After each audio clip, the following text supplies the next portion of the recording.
Employment law. This PowerPoint is divided into 3 modules: employment at will, exceptions to the employment at will doctrine, and then an exception to the exceptions to the employment at will doctrine. This topic often has students asking questions like, why is the minimum wage so low? Why can my employer do this? Why can my employer do that? Why is the law this way? These questions illustrate the difference between politics and law, or political science classes and law classes. Law is about the existing state of whatever the government tells you to do, because, as we learned before, laws are standards of behavior set by the government. Politics, on the other hand, is related to, or at least is more related to, control of the government. It's true that the way to control the government is through the laws. We study the laws after they have been adopted. Politics looks at the way people and organizations use the political process in order to gain control of the ability to make laws.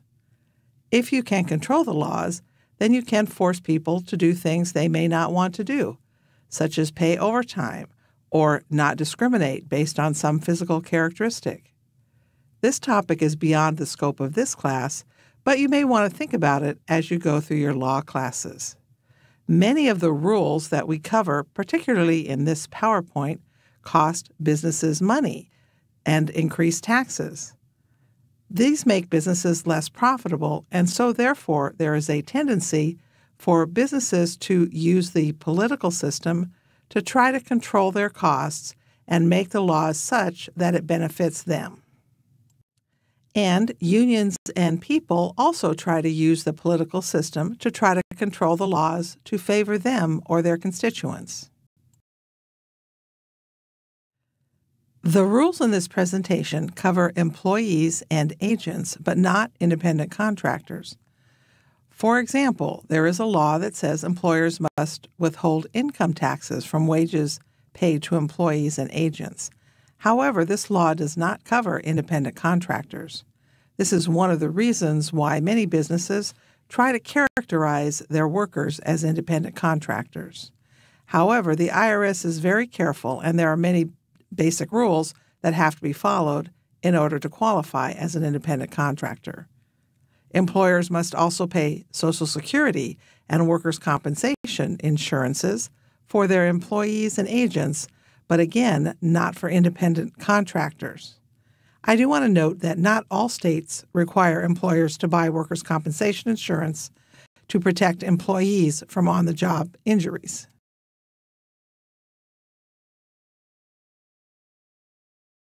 However, the employment at will doctrine is pretty harsh. Basically, it says an employer can fire you for any reason or no reason.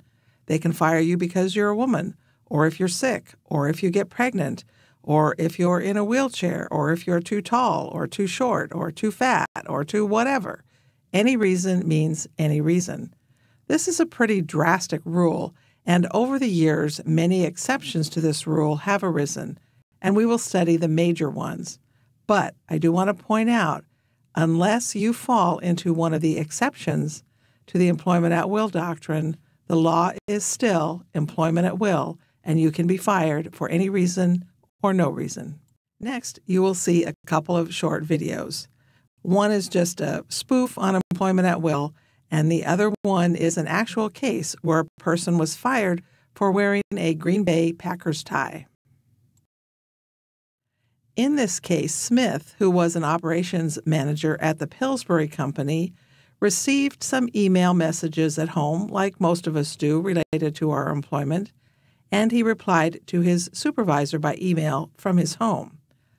The messages to his supervisor contained some pretty provocative language, including the phrase, "kill the backstabbing bastards," and a reference to the upcoming company party as the Jim Jones Kool-Aid affair. This example is from an actual case, and a little bit of background information is necessary in order to understand it. Jim Jones was a cult leader in the 1970s. He convinced his congregation of more than 600 adults to kill themselves and their 300 children by drinking poisoned Kool-Aid. Since that time, the term drink the Kool-Aid or Jim Jones Kool-Aid affair have come into the vocabulary.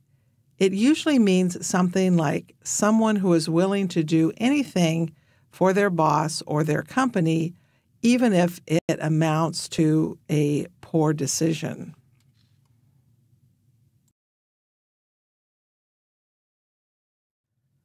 Pause here and answer some questions on employment at will.